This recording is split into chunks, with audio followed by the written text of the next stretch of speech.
The heavy mahogany doors slammed shut, echoing like a gunshot through the penthouse. Abigail stood trembling, her soft, thick curves wrapped in a cheap trench coat that suddenly felt paper-thin. Across the sprawling desk sat Matteo Bianchi, a man whose tailored Tom Ford suit couldn't hide the predator underneath. He slid a thick dossier across the glass, leaning back with a chilling, arrogant smile.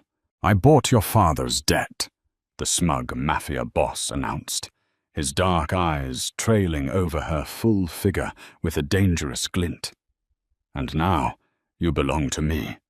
Abigail Brooks was not the kind of woman who blended into the background.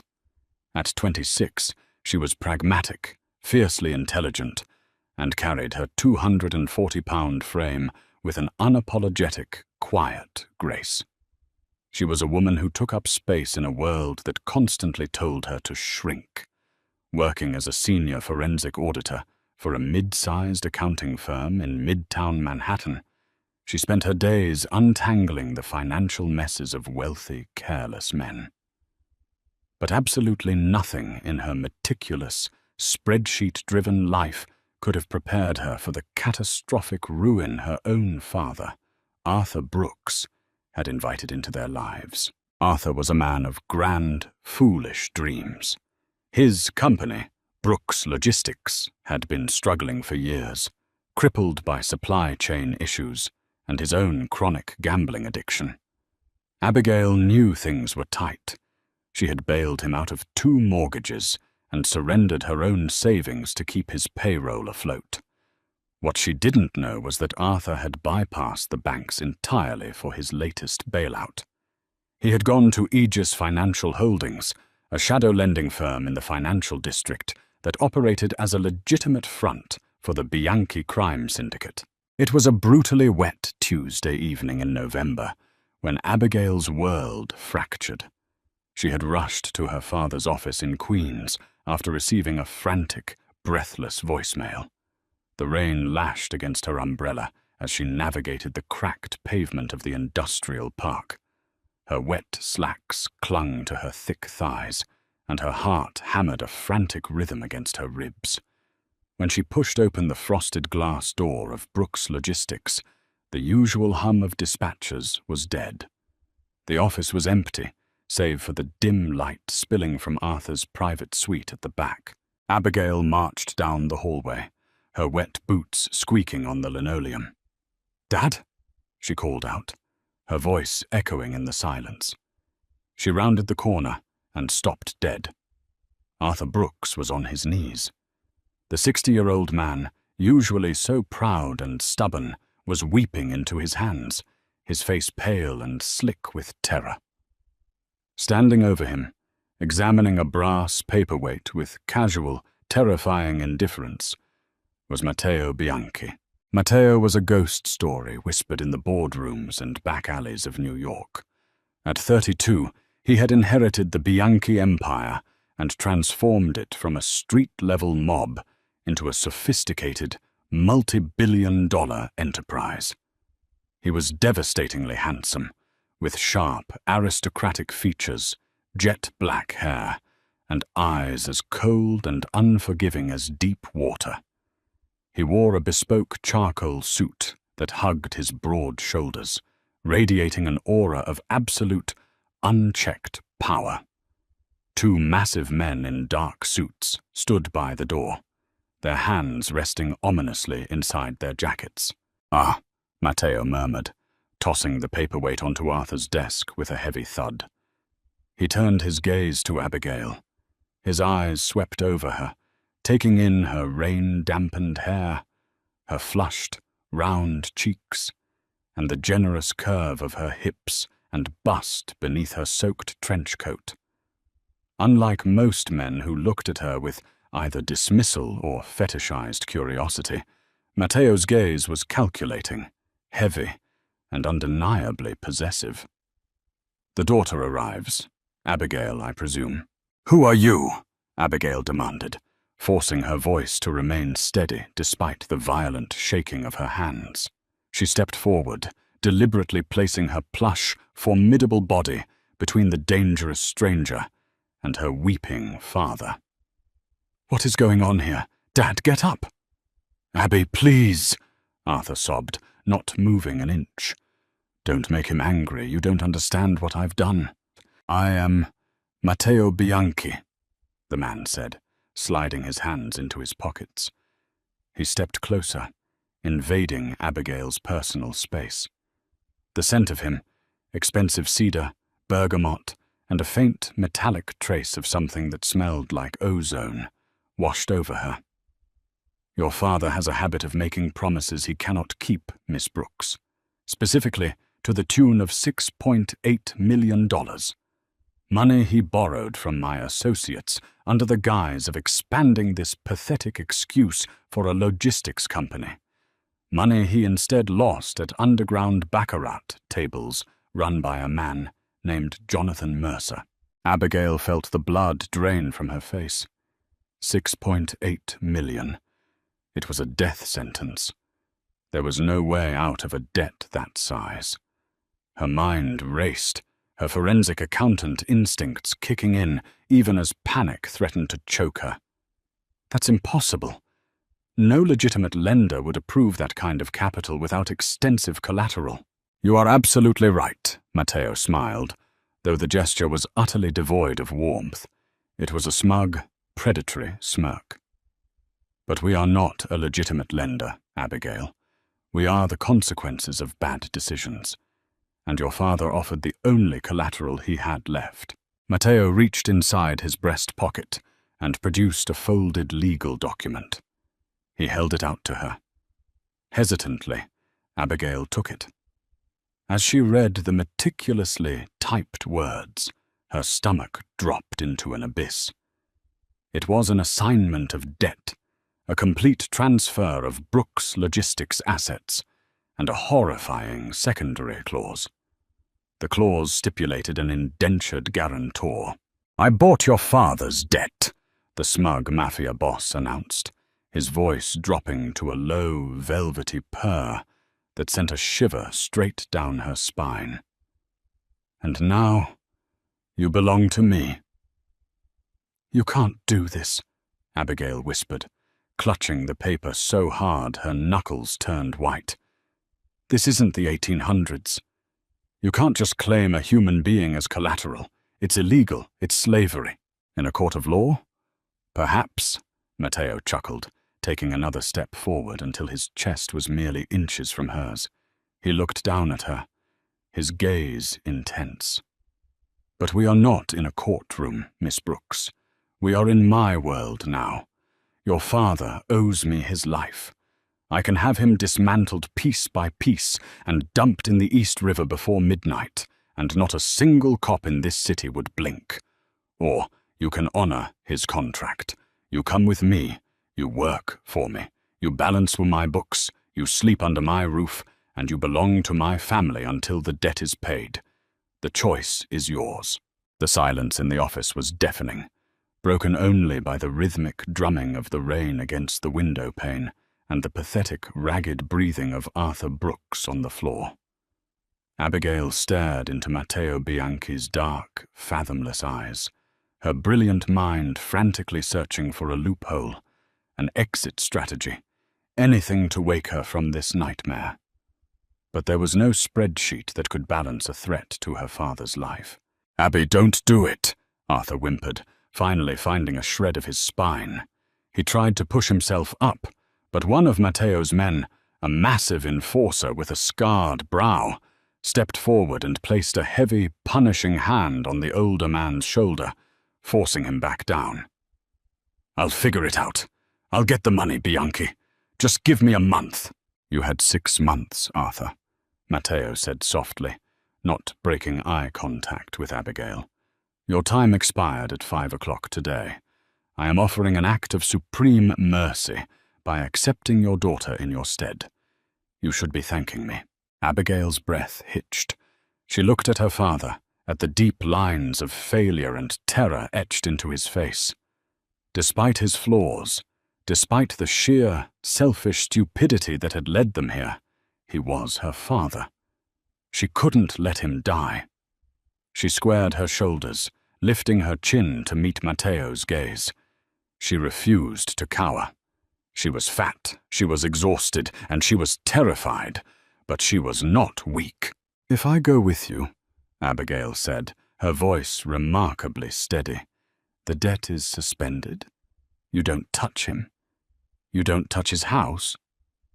"If you come with me," Matteo replied, a flicker of genuine respect crossing his features. "Arthur's ledger is zeroed out. He walks away. But he will never contact you again. He will never seek you out. If he does, the deal is void, and he dies. Do you understand?" "Yes," she said, the word tasting like ash in her mouth. She turned to her father. "Dad, go home." "Abby, go home, Dad," she snapped, her voice cracking with the sheer force of her suppressed emotions. "Don't gamble. Don't borrow. Just exist. Please." Matteo gestured sharply with his hand. The enforcer stepped back, hauling Arthur to his feet and shoving him toward the door. Arthur stumbled, looking back at his daughter with eyes full of a haunting, pathetic guilt, before he practically ran out into the rainy night. "A touching sacrifice," Matteo murmured. "Grab your purse, Abigail. My patience is not infinite." 10 minutes later, Abigail was sitting in the back of a midnight black Maybach, the plush leather interior smelling of rich cedar and danger. Matteo sat beside her, perfectly relaxed, sipping a glass of amber liquid from the car's built-in decanter. He poured a second glass and held it out to her. "Drink," he commanded softly. "You're shaking." She was shaking. The adrenaline was fading, leaving behind a bone-deep cold. She took the crystal glass, her plump fingers brushing against his large, calloused hand. A spark of static electricity jumped between them, and she jerked back, splashing a drop of whiskey onto her thigh. "I don't understand," Abigail said, ignoring the drink and staring at him. "Why me? I'm an auditor. I make a decent salary, but nothing that could touch a $7 million debt. And if you wanted someone to abuse, to use as some sort of sick trophy, look at me. I don't fit the profile of a Mafia boss's captive." Matteo's eyes darkened, and he turned to face her fully in the dim light of the passing street lamps. His gaze dropped to her mouth, then slowly traced the line of her throat, down to the heavy curves of her breasts, and the wide flare of her hips pressed against the leather seat. It wasn't a look of disgust. It was a look of consuming, fiery hunger that made Abigail's breath catch in her throat. "You underestimate yourself, Miss Brooks," Matteo said, his voice a low rumble over the purr of the engine. "I don't want a fragile, starving trophy who shatters when the wind blows. I require a woman with substance, a woman with a mind sharp enough to gut my enemies on paper, and a body soft enough to—" He paused, his smirk returning. "Well, we will get to that." Abigail's face burned hot, with a mixture of profound indignation and a bizarre, unbidden thrill. "You're insane." "I am a pragmatist," Matteo corrected, leaning closer. "The truth is, Abigail, I have been watching you for 4 months, long before your father lost that final hand to Mercer. I know about your brilliant work at your firm. I know how you found the $3 million discrepancy in the Vanguard accounts that the SEC missed. My legitimate holding companies are currently under attack by federal regulators. I need someone entirely off the books, someone completely under my control, to audit my own men and find the rat bleeding my organization dry." The twist hit her like a physical blow. The debt wasn't a random misfortune. It was a carefully orchestrated trap. "You set him up," she breathed in horror. "You knew he was a gambling addict. You gave him the rope to hang himself so you could get to me." Matteo didn't deny it. He simply smiled, a smug, dark expression that confirmed all her worst fears. I am a businessman, Abigail. I saw an asset I wanted, and I acquired it. And now that you are mine, I expect absolute loyalty. Welcome to the family." As the Maybach crossed the bridge, leaving the borough of Queens behind for the glittering, dangerous skyline of Manhattan, Abigail realized the terrifying truth. She wasn't just collateral. She was the prize. And surviving Matteo Bianchi was going to require every ounce of her formidable intellect, because the physical, gravitational pull of the monster sitting beside her was already threatening to pull her under. The Maybach glided seamlessly into the private underground garage of 56 Leonard Street, the iconic, jagged glass skyscraper in Tribeca, known to Manhattan's elite as the Jenga Tower. Abigail Brooks sat frozen in the supple leather seat, her mind racing through a frantic inventory of her life. Just hours ago, her biggest concern had been a pending tax audit for a mid-level corporate client. Now, she was the captive property of Matteo Bianchi, the ruthless architect of New York's most dangerous crime syndicate. The heavy car door swung open, held by the hulking enforcer who had terrorized her father. Matteo stepped out first, adjusting the cuffs of his bespoke Tom Ford suit with an air of nonchalant authority. He turned back, offering a large, scarred hand to Abigail. She stared at his outstretched palm, her pulse hammering in her throat.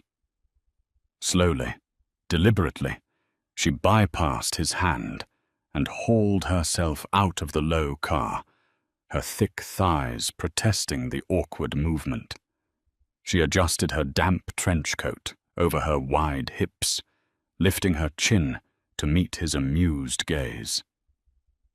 "I can manage my own gravity, Mr. Bianchi," Abigail stated coldly, her voice echoing in the cavernous concrete garage. A slow, devastating smirk spread across Matteo's aristocratic face. "I prefer Matteo, Abigail, and I have no doubt you can manage your gravity. In fact, it's your substantial presence that I find so incredibly fascinating." He didn't say it with the mocking tone she had endured from men her entire life. There was a raw, primal hunger in his dark eyes that made her breath hitch. It was terrifying to be looked at, not as a joke, but as prey. They ascended in a private biometric-locked elevator that opened directly into a sprawling, multi-million-dollar penthouse. Floor-to-ceiling windows offered a dizzying, panoramic view of the glittering Manhattan skyline, but Abigail hardly noticed. The interior was a masterpiece of cold, brutalist luxury. Dark marble floors, charcoal leather furniture, and stark modern art that looked expensive and entirely devoid of warmth. Matteo led her past the living area and down a long, soundproofed hallway, pushing open double doors to reveal a massive home office. It was a stark contrast to the rest of the penthouse, resembling a high-tech war room. 3 massive curved monitors sat atop a solid mahogany desk, flanked by stacks of encrypted hard drives and towering filing cabinets. "Your new domain," Matteo announced, leaning against the doorframe and watching her take in the room. "The legitimate front, Aegis Financial Holdings, is heavily monitored by FinCEN, the Financial Crimes Enforcement Network. We process hundreds of millions through overseas shell companies, primarily out of the Cayman Islands and Cyprus, to wash the cash generated by the syndicate's other ventures." "Money laundering," Abigail said flatly, her professional instincts warring with her moral panic. "You want me to audit your money laundering operation?" "I want you to fix it," Matteo corrected, his voice dropping its playful edge, turning sharp and lethal. 6 weeks ago, my internal accounts began bleeding. Subtle discrepancies, a fraction of a percent here, a ghost transaction there. The SEC is already sniffing around my real estate developments in Hudson Yards, looking for a reason to freeze my assets. Someone inside my inner circle is skimming from the top, cooking the books to make it look like operational losses. Abigail stepped toward the desk, her eyes drifting over the glowing monitors. Despite the sheer terror of her situation, the forensic accountant in her felt a familiar, undeniable pull. A puzzle. A corrupted ledger. This was her language. This was where she was a god. "And your own accountants can't find the leak?" she asked, running a plump finger over the edge of the mahogany desk. "My accountants are terrified of me," Matteo said simply, walking up behind her. He stood close enough that the heat radiating from his massive frame seeped through her damp coat. "They tell me what they think I want to hear. But you, Abigail, you are fighting for your father's life. You have a vested interest in the absolute truth. And as I observed from your brutal, systematic teardown of the Vanguard accounts last year, you are a genius." He reached out, his fingertips lightly grazing the soft curve of her waist. She flinched, but he didn't pull back.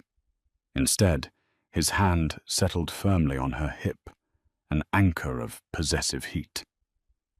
"I will give you full access to the shadow ledgers," Matteo murmured, his breath brushing her ear and sending a violent shiver down her spine. "Find the rat. Give me a name. Do that, and you earn your keep." "And if I refuse?" she whispered, staring blankly at the screens. "You won't," he replied softly. "Because beneath that beautiful soft exterior, you possess a mind that craves order. You hate a broken system, Abigail. You hate a lie on a balance sheet even more than you hate me right now." Over the next 48 hours, Abigail practically lived in that office. She stripped off the damp trench coat and worked in her rumpled slacks and a tight white blouse that strained across her heavy breasts. Matteo provided her with strong espresso, catered meals from five-star restaurants, and complete, unbothered silence. By the dawn of the third day, her eyes were burning, but her heart was racing with the thrill of the hunt. She had cross-referenced the encrypted Cayman Island wire transfers against the operational expenses of Aegis Financial Holdings. The thief was brilliant, using a highly sophisticated algorithmic skimming technique known in the dark web as salami slicing, taking undetectable fractions of pennies from millions of transactions and routing them through dummy corporations in Delaware. But the thief had made one arrogant mistake. They had tied a secondary dummy corporation to a holding company that leased a private luxury yacht berthed at Chelsea Piers. Abigail printed the final chain of evidence, the paper warm in her hands. She marched out of the office, her bare feet padding softly against the cold marble. She found Matteo in the kitchen, drinking black coffee, wearing nothing but low-slung sweatpants that displayed his heavily tattooed, muscular torso. She slapped the 50-page dossier onto the granite island. "I found your rat," Abigail said, her chest heaving with exhaustion and triumph. Matteo set his mug down slowly. He didn't look at the paper. He looked at her flushed, round face, her messy hair, and the fire blazing in her eyes. "Alistair Hayes," Abigail declared, watching Matteo's jaw instantly lock into a furious granite line. "Your chief financial officer." The name hung in the air, heavy and suffocating. Alistair Hayes was not just the chief financial officer of Aegis Financial Holdings. He was Matteo Bianchi's most trusted advisor, a man who had stood by the Bianchi family for 2 decades. Matteo's dark eyes narrowed to lethal slits. He picked up the dossier, his massive fingers tracing the undeniable paper trail Abigail had meticulously compiled. The Delaware shell corporations, the fractional skimming algorithms, the leased yacht at Chelsea Piers. It was all there, in black and white. "Are you absolutely certain?" Matteo's voice was dangerously quiet, a low rumble that promised impending violence. "Math doesn't lie, Matteo," Abigail replied, crossing her thick arms under her bust. "Hayes has siphoned almost $4.2 million over the last 6 weeks. He's preparing to run. The yacht's mooring fees were paid in advance for the next 3 days, but the offshore accounts associated with it were liquidated at midnight. He's liquidating his assets." Matteo stared at the paper for a long, suffocating minute before looking up at her. The murderous rage in his eyes slowly morphed into a look of profound, dark admiration. He stepped around the kitchen island, closing the distance between them until Abigail was backed against the cold refrigerator door. "You are extraordinary," he murmured, raising a hand to brush a stray lock of hair from her flushed, round cheek. His thumb lingered, tracing the soft fullness of her jawline. "Alistair has covered his tracks from the best forensic auditors on the eastern seaboard, and you dismantled him in 2 days." Abigail swallowed hard, her heart pounding against her ribs. "I did what you asked. I paid my father's debt. Now let me go." Matteo let out a dark, velvety chuckle. "Let you go? Oh, mia cara, you profoundly misunderstand the situation. You haven't paid the debt. You've merely proven your worth. And tonight, you are going to help me deliver the consequences." Panic flared in her chest. "What do you mean?" "Tonight is the annual charity gala for the New York Commerce Guild at Cipriani Wall Street," Matteo stated, stepping back and pulling a sleek black smartphone from his pocket. "Alistair will be there, playing the role of the loyal CFO. You will attend by my side. You will smile, you will look magnificent, and you will watch as I tear his life apart." "I am not a Mafia wife," Abigail snapped, her temper finally boiling over. "I don't go to galas with mob bosses, and I certainly don't have anything to wear to a place like Cipriani." "That," Matteo smiled, his eyes dropping to her generous curves with that familiar possessive heat, "is already taken care of." 5 hours later, Abigail stood in front of the floor-to-ceiling mirror in the guest bedroom, entirely unable to recognize the woman staring back at her. Matteo had summoned a private styling team. They had wrestled her thick, unruly hair into an elegant, cascading updo and applied makeup that made her dark eyes pop and her lips look impossibly full. But it was the dress that left her breathless. It was a custom-made, deep emerald silk gown that draped flawlessly over her 240-pound frame. It featured a sweetheart neckline that aggressively showcased her heavy cleavage, a corseted waist that smoothed and accentuated her plush curves, and a dangerous thigh-high slit. For the first time in her life, Abigail didn't feel like a woman trying to hide her size. She looked like a goddess who demanded worship. When she walked out into the living room, Matteo was waiting. He wore a devastatingly sharp black tuxedo, looking every inch the ruthless king of the underworld. When he saw her, he stopped dead. The smug, arrogant mask slipped entirely, replaced by a look of raw, unadulterated awe. He crossed the room slowly, his eyes burning with a dark fire. He stopped inches from her, reaching out to lightly trace the bare skin of her collarbone. "You are a magnificent creature, Abigail," he whispered huskily, offering his arm. "Let us go hunt a traitor." Cipriani Wall Street was a cathedral of Greek Revival architecture, its massive limestone columns bathed in golden light.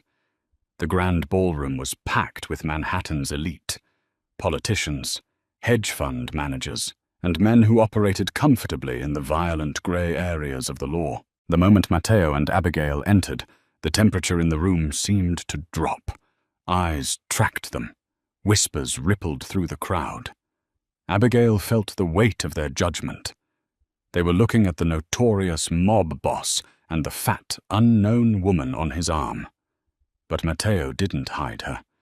He kept a proprietary, heavy hand firmly on the small of her back, practically daring anyone to look at her with disrespect. "There he is," Matteo murmured, leaning close to her ear. Abigail followed his gaze to the VIP section, near the towering marble bar. Alistair Hayes was a silver-haired, distinguished-looking man in his late 50s, laughing heartily with a state senator. "I need to speak with the senator," Matteo said smoothly, his hand trailing down to squeeze her hip. "Wait by the bar, Abigail. Do not move. Do not speak to anyone." Before she could protest, Matteo slipped into the crowd. Abigail stood awkwardly by the bar, ordering a club soda to give her trembling hands something to hold. Well, I must admit, I didn't expect Matteo to bring a +1, let alone someone with such generous proportions. Abigail froze, turning slowly. Alistair Hayes was standing right beside her, a smug, oily smile on his face. He looked her up and down, his eyes lingering on her chest with sleazy intent. "I'm his new auditor," Abigail said coldly, refusing to shrink under his gaze. Alistair chuckled, taking a sip of his martini. "An auditor? How quaint. I suppose Matteo needed someone desperate. Tell me, Miss Brooks, how is Arthur doing?" Abigail's blood ran instantly cold. Her grip on her glass tightened until her knuckles turned white. "How do you know my father's name?" Alistair leaned in, his voice dropping to a malicious whisper. "Because, my dear, your father didn't just borrow money from us. He was laundering it for me. Arthur Brooks is the one who set up the shell companies in Delaware." The world tilted on its axis. The air left Abigail's lungs in a violent rush. "Matteo thinks he holds all the cards," Alistair sneered, his eyes glittering with malice.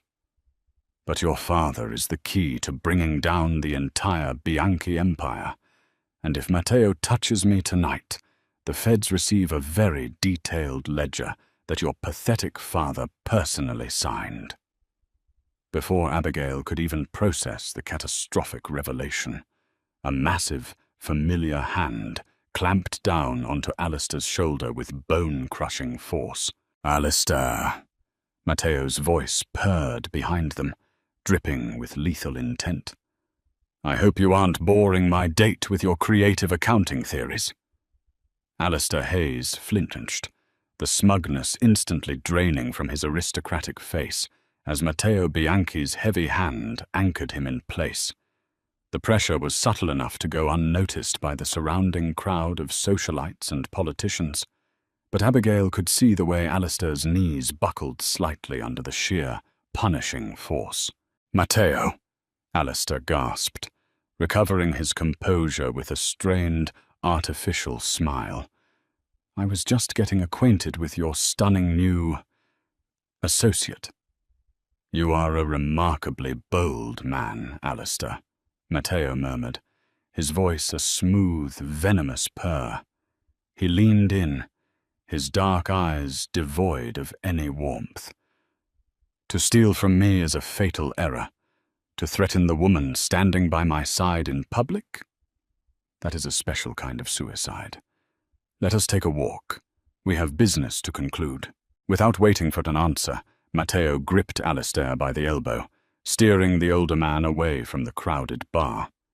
He didn't look back, but he extended his free hand toward Abigail. She took it without hesitation, her plump fingers trembling slightly as they wrapped around his firm, warm grip. Together, they navigated the glittering ballroom, slipping past the velvet ropes and into the quiet, dimly lit corridor that led to Cipriani's private wine cellars. The moment the heavy oak doors clicked shut behind them, sealing away the classical music and the chatter of the elite. The illusion of civility vanished entirely. Matteo shoved Alistair hard against the cold stone wall of the cellar. The CFO stumbled, his martini glass shattering against the floor, splashing expensive gin over his polished Oxfords. Two of Matteo's men, silent, massive shadows, who had been tailing them all night, stepped out from the darkness, locking the cellar doors and standards guard. "You think you can just eliminate me, Matteo?" Alistair spat, straightening his tailored jacket, though his chest heaved with panic. "If I don't check in with my attorney by midnight, the feds get everything. The dummy corporations, the wire transfers, the encrypted ledgers." "You are bluffing," Matteo said coldly, stepping into Alistair's personal space. "You are a parasite, Alistair. Parasites do not destroy their hosts unless they have a new one lined up. And I know for a fact you haven't secured immunity." "I don't need immunity." Alistair laughed, a desperate, wild sound. He pointed a shaking finger at Abigail, who stood frozen in her breathtaking emerald gown. "Ask her. Ask the brilliant auditor you brought into your bed. Ask her whose signature is on the master documents for the Delaware shells." Abigail felt the blood rush in her ears, a deafening roar that drowned out the hum of the cellar's climate control. "He's lying," she whispered, her voice cracking. "My father is a fool, a gambling addict, but he is not a criminal mastermind. He doesn't even know how to use a VPN, let alone establish a multinational laundering front." "Oh, Abigail," Alistair sneered, his eyes gleaming with malicious delight. "Your father is an exceptional actor. He came to me 2 years ago, begging for capital to save his dying logistics company. I gave it to him, but in exchange he used his commercial freight licenses to move our less legal assets across state lines. When he got greedy and started skimming to feed his baccarat habit, I caught him. I made him the fall guy. He signed the ledgers, Abigail. If I go down, Arthur Brooks goes to federal prison for the rest of his miserable life, and the Bianchi family goes down with him." The betrayal hit Abigail like a physical blow to the stomach. Her legs felt weak, her heavy curves swaying as she took a step back, clutching the cold stone of a wine rack for support. Arthur. Her father hadn't been a victim of the Bianchi family. He had been a willing participant, a smuggler, and a thief. He had allowed Abigail to offer herself as collateral, perfectly aware that she was stepping into the den of the very monsters he had conspired with. He had sold her out to save his own skin. A profound, shattering silence descended upon the cellar. Matteo did not move. He did not yell. He slowly turned his head to look at Abigail. He saw the devastation fracturing her beautiful, expressive face, the way her chest heaved beneath the emerald silk as she struggled to pull air into her lungs. And then, something extraordinary happened. The brilliant, pragmatic mind of Abigail Brooks snapped into sharp focus, cutting through the grief with the precision of a scalpel. "You don't have the ledgers," Abigail said, pushing herself off the wine rack. Her voice was no longer trembling. It was low, hard, and resonant. Alistair blinked, momentarily thrown. "Excuse me, you don't have the physical ledgers," Abigail repeated, stepping forward until she was standing right beside Matteo. She looked at the pathetic, sweating CFO with utter disdain. "You're a digital thief, Alistair. I tracked your salami-slicing algorithm. It's elegant, but it requires a closed-loop system. If my father signed physical documents, master ledgers linking the freight licenses to the Delaware shells, you wouldn't digitize them. They're too dangerous to put on a server that could be hacked. You made him keep the hard copies." Alistair's face paled, the smugness completely evaporating. Abigail turned to Matteo, her dark eyes blazing with a fierce, unapologetic intelligence. "He doesn't have the leverage, Matteo. My father has it. Alistair is trying to extort you with a weapon he isn't even holding." Matteo's lips curled into a slow, terrifying smile. He looked at Abigail not as a captive, nor as a beautiful distraction, but as a queen who had just handed him the enemy's head on a silver platter. "Is that true, Alistair?" Matteo asked, pulling a sleek, silver-suppressed pistol from beneath his tuxedo jacket. Alistair dropped to his knees, his hands raised in surrender, the tailored suit suddenly looking like a clown's costume. "Matteo, please, take him to the warehouse in Red Hook," Matteo ordered his men, his voice devoid of emotion. "Keep him alive. I want to know exactly how much he stole before I balance his account." The massive enforcers dragged the sobbing CFO out the back exit of the cellar. Left alone in the dim light, the adrenaline suddenly abandoned Abigail. The room spun. She swayed, her heavy form pitching forward, but Matteo was there. He caught her effortlessly, his strong arms wrapping around her thick waist, pulling her flush against the solid wall of his chest. The ride back to the Jenga tower was cloaked in heavy, suffocating silence. Rain had begun to fall again, streaking the tinted windows of the Maybach with neon reflections of the city. Abigail sat curled into the corner of the plush leather seat, her emerald gown pooling around her wide hips. She stared blankly at the glass, a single tear cutting a hot path down her powdered cheek. Her entire life had been built on a lie. She had sacrificed her savings, her peace of mind, and ultimately her freedom for a man who had manipulated her at every turn. Arthur Brooks wasn't just a failure, he was a coward of the highest order. A heavy, warm hand suddenly blanketed her thigh. Abigail jumped, turning her head to find Matteo watching her. He had discarded his tuxedo jacket and undone the first 3 buttons of his crisp white shirt, revealing the dark ink of his tattoos. The predatory, smug aura that usually surrounded him was gone, replaced by a quiet, intense gravity. "Do not weep for him," Matteo commanded softly, his thumb gently stroking the soft curve of her thigh through the silk of her dress. It was a grounding touch, anchoring her to reality. "He does not deserve your tears, Abigail. He never deserved a daughter like you." "I gave him everything," she whispered, her voice breaking. "I thought I was saving him from you, but he was one of you all along." "He was never one of us," Matteo corrected, his jaw tightening. "We have a code. We protect our family. Arthur used his family as a shield. There is a profound difference." He leaned closer, the scent of bergamot and expensive whiskey washing over her. He gently cupped her jaw, his large hand dwarfing her round face. He tipped her head back, forcing her to meet his intense, dark gaze. "You belong to me now," Matteo murmured, the words no longer a threat, but a fierce, protective vow. "And I protect what is mine. No one will ever use you again.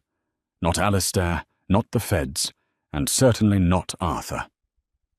The raw, possessive heat in his eyes ignited a sudden, terrifying fire in Abigail's chest.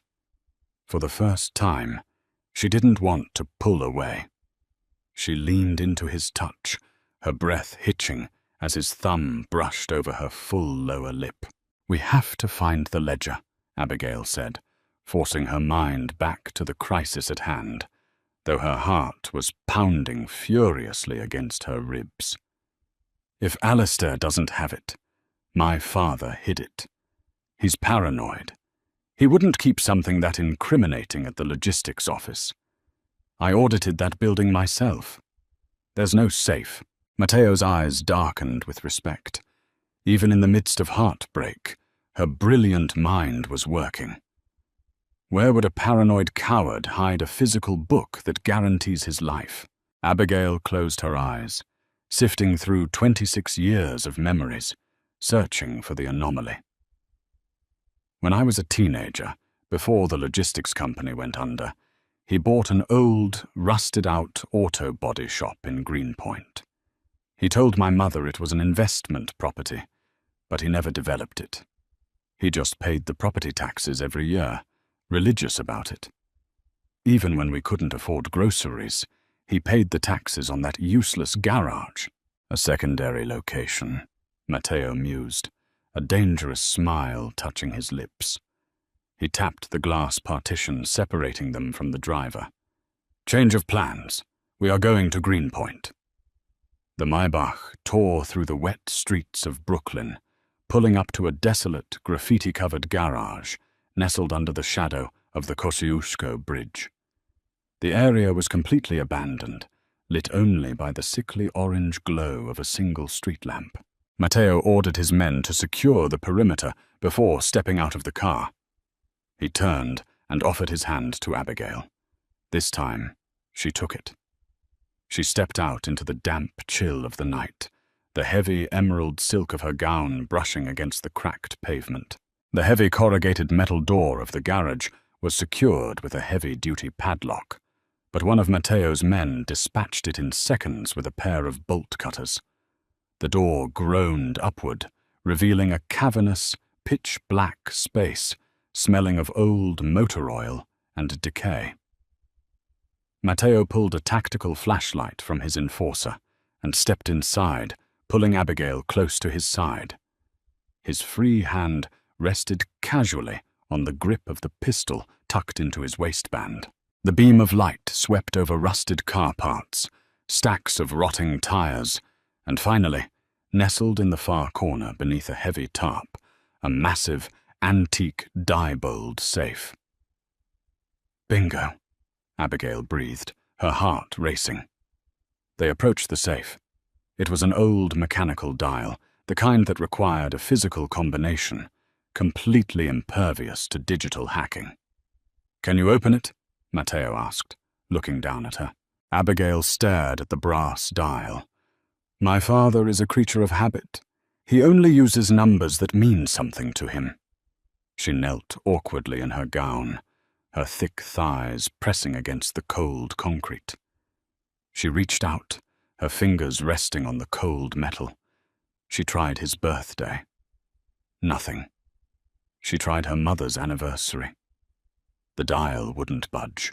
She paused, a sickening realization washing over her. She spun the dial, entering the date he had lost his first major logistics contract, the day he first stepped into an underground casino. Click. The heavy tumblers fell into place. Abigail grabbed the brass handle and pulled. The heavy door swung open with a metallic groan.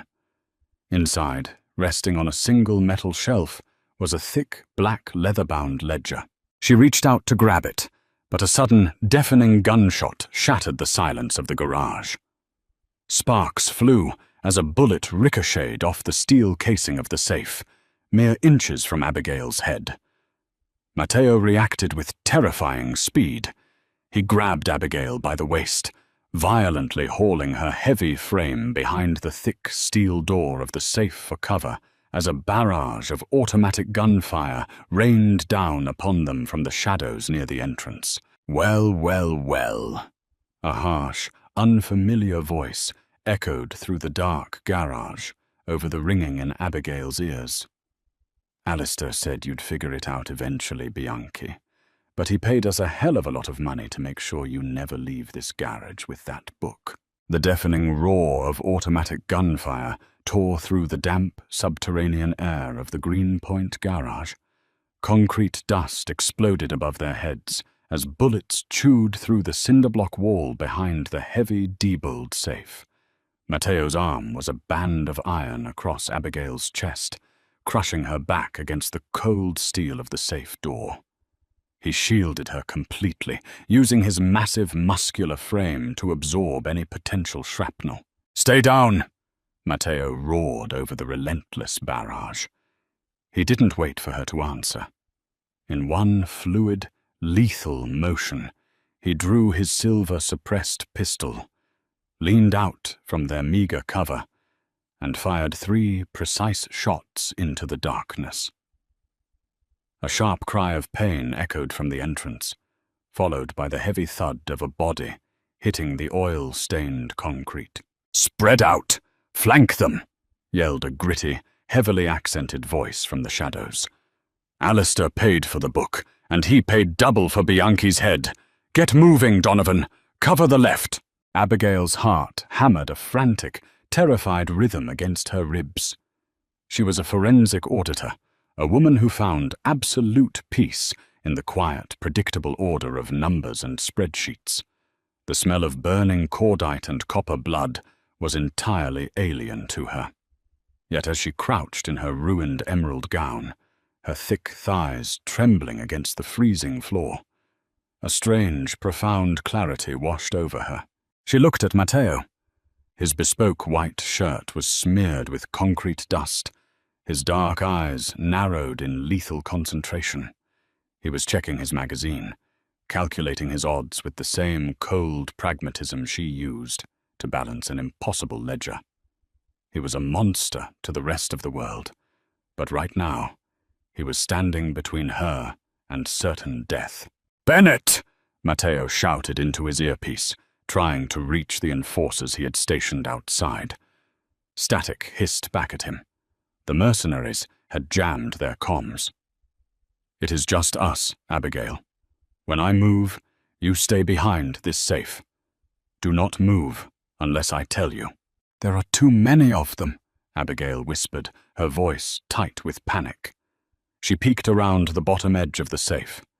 Through the gloom, she could see 3 heavily armed men advancing down the center aisle, using rusted car chassis for cover. "I have survived worse odds," Matteo said, his voice a low, reassuring rumble.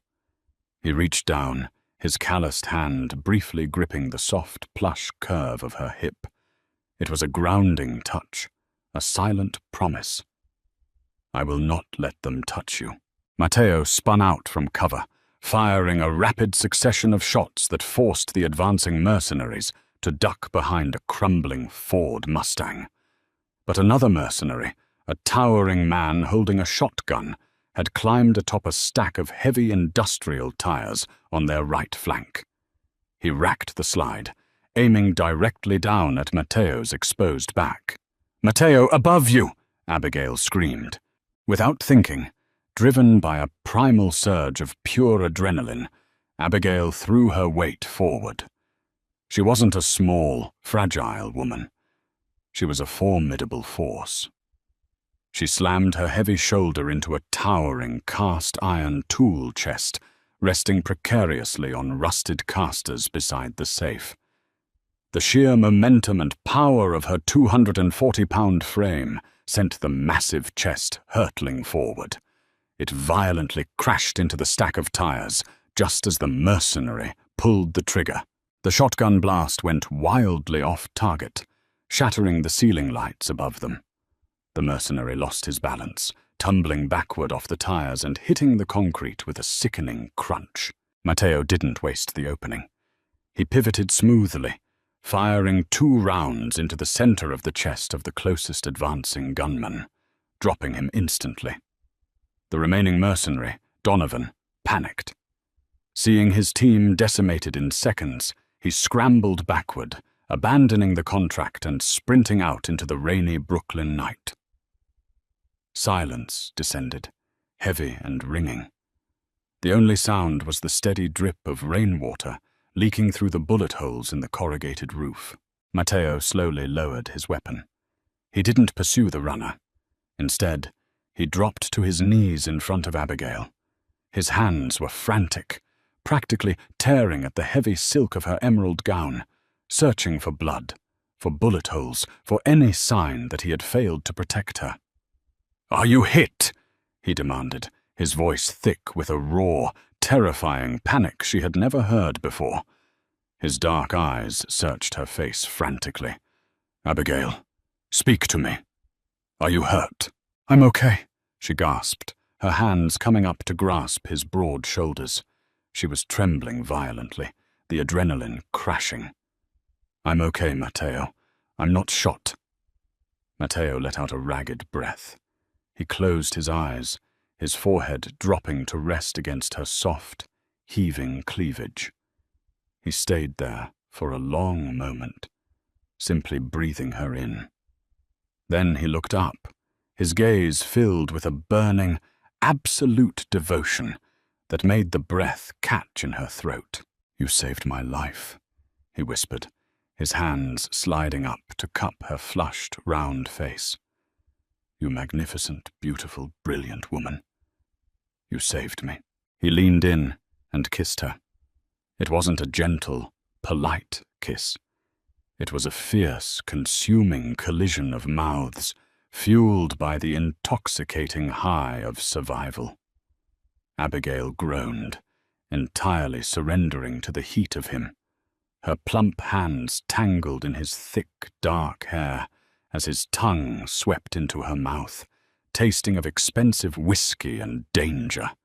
His large hands gripped her wide hips, pulling her heavy, gorgeous curves flush against his hard, muscular body, completely ignoring the dirt and the danger surrounding them. When they finally broke apart, both gasping for air, Matteo rested his forehead against hers. He turned his head slightly, his eyes locking onto the black leather ledger, resting inside the open safe.